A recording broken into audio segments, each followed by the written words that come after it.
নমস্কার, আমি দক্ষিণ চব্বিশ পরগনা থেকে সনাতন পাল বলছি।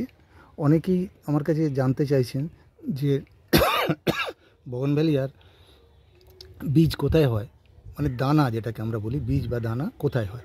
দেখুন, আপনাকে এই যে ফুলটা দেখাচ্ছি, এই যে তিনটে জিনিস দেখছেন, এই তিনটেতে যদি ব্রিড করা হয় তাহলে এক্ষেত্রে দানা হয়। এই দেখুন, এই জায়গাটায় দানা হয়। এই ব্র্যাকেটটা দেখবেন বেশিরভাগই ফুল শুকিয়ে পড়ে যায়, কিন্তু যদি ব্রিড করা হয় দেখবেন এই ফুলটা শুকনো হবে না।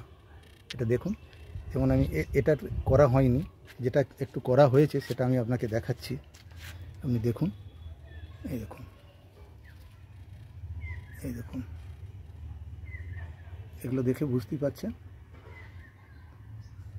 যে বীজ কোথায় হয়, কেমনভাবে হয়। এই দেখুন, আমি আরও একটা পাশে দেখাচ্ছি।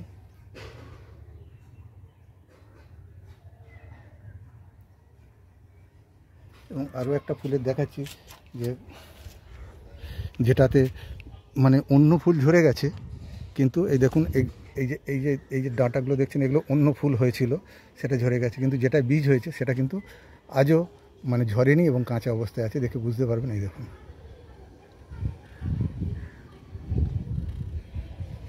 দেখুন, আশা করি দেখে বুঝতে পারছেন।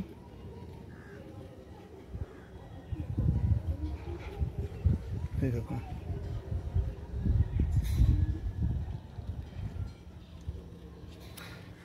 ব্রিডিং এমন কিছু কঠিন নয়, খুব সহজ, দেখিয়ে দিলে আপনারাও করতে পারবেন। আশা করি এবার বীজটা কোথায় আপনারা দেখে বুঝতে পেরেছেন যে বীজটা কোথায় হয়।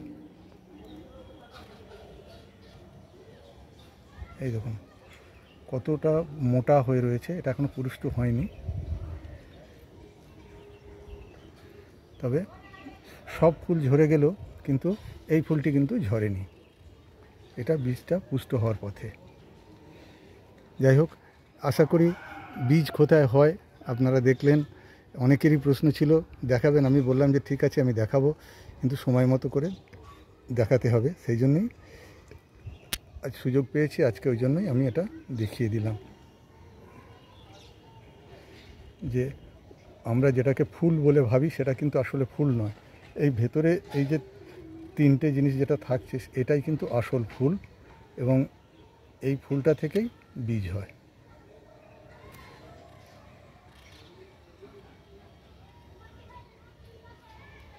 আশা করি আপনাদের প্রশ্নের উত্তর আমি দিতে পেরেছি। নমস্কার।